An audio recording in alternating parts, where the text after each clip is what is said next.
ભગવાન જગન્નાથજીની નગર યાત્રાને હવે ગણતરીના કલાકો બાકી રહ્યા છે ત્યારે સરસપુર કે જે ભગવાનનું મોસાળ કહેવાય છે અને ત્યાં ભગવાન નગરયાત્રાએ પહોંચે છે અને તે પહેલાં અહીંયા જમણવારની તૈયારીઓ જે છે તે શરૂ થઈ ગઈ છે। રથયાત્રામાં 1.5 લાખથી પણ વધુ ભક્તો જે છે અહીંયા પહોંચે છે અને તેઓ ભોજન પ્રસાદનો લાભ લે છે। ત્યારે હાલ ન્યૂઝ 18 ગુજરાતીની ટીમ છે મોટી સાડવીવાળ સરસપુરમાં આવેલી છે આ, અને અત્યારે આપ જોઈ શકો છો કે ફૂલવડીની તૈયારીઓ કરવામાં આવી રહી છે, બુંદીની તૈયારીઓ કરવામાં આવી રહી છે।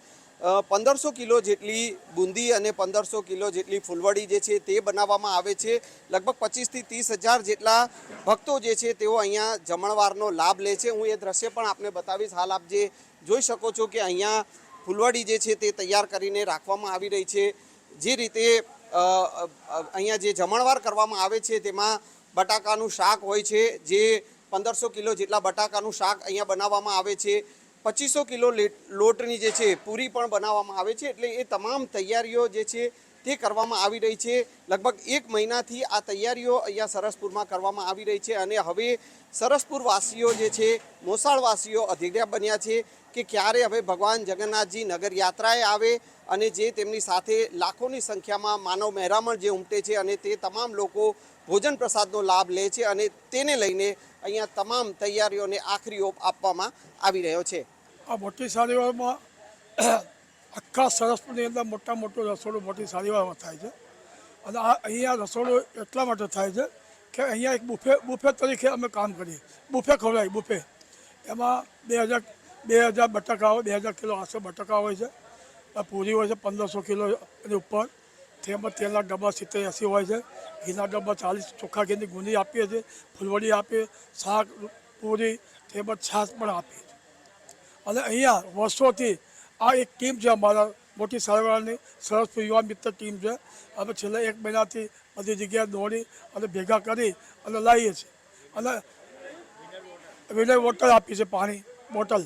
અને અમારા 10 જણ તો એવા છોકરા છે કે ટીપા પાસે ઊભા હોય, એક પણ શાક એક પણ બગાડ થતો નથી ખોરાકનો, ના પૂરીનો, ના બટાકાનો, ના ગુંદી, તમામ વસ્તુ થાળી કુલ એકદમ ચોખ્ખી રાખવામાં। ફૂલવડી ગઈકાલથી ચાલુ થઈ, અમારે રસોડા ચાલુ થયા ગઈકાલે, એટલે આખી રાત આખો દિવસ, આજે આખી રાત આખો દિવસ ચાલશે। રાતે અમે શાક બાક બનાવીશું, હવે વહેલી સવારે રાતે પૂરી થશે અને અલગ અલગ પોળોમાં અમારી બહેનો આવશે, 200 બહેનો, 2 કલાક આ બહેનો હોય, 2 કલાક એ રીતે અમે બહેનો આખી રાત પૂરીઓ બનાવે છે। ઓટોમેટિક મશીન છે, લોટ પિલ્લા બનાવવાનો, પૂરી બને, બધું કંબલ આખા યુવાનો, એટલા બધા 200 જણની ટીમ છે છોકરાઓ। લગભગ 1 મહિનાથી તો 20થી 26 જગ્યાએ લગભગ એવા રસોડાઓની તૈયારી લોકો કરતા હોય છે, અમારા લોકો બધા સાથીઓ। અને લગભગ એમ કહું તો કે 1.5 થી 2 લાખ માણસ સરસમાં એ દિવસે તો 100% જમે, એમાં બે મત નથી એમ। હા, મોટી સાડીવાર, લવાર શેરી, પાંચાવાડ, ઠાકોરવાસ, વાસણ શેરી, કડિયાવાડ, પીપળાપોળ, લીમડાપોળ, લગભગ દરેક પોરોમાં ટૂંકમાં 20 થી 26 જગ્યાઓમાં એ રસોડા ગણતરી થાય છે। મોટી સાડીવાળમાં બી અમે બુંદી બનાવીએ ઘીમાંથી ચોખ્ખી, પછી ફૂલવડી બનાવીએ છીએ અને પૂરી અમે આગલે દિવસે રાત્રે આખી રાત ચલાવીએ છીએ। એમાં 200 બહેનો જેવી કામ કરે છે। એ ઉપરાંત લોટના ગુલ્લા પાડવાનું મશીન હોય છે, લોટની પૂરીઓ કરવાનું બધી મશીન મૂકીએ છીએ અને પૂરી રાત આખી રાત પૂરીઓ ચાલુ હોય છે। અહીંયા આગળ 25 થી 30 હજારની ગણતરી છે। એ સિવાય તરિયાની પોરમાં 10 હજાર, લવાર શેરીમાં 15 હજાર, એ રીતે બધી પોરોમાં 8 થી 10 હજાર માણસની ગણતરી હોય છે।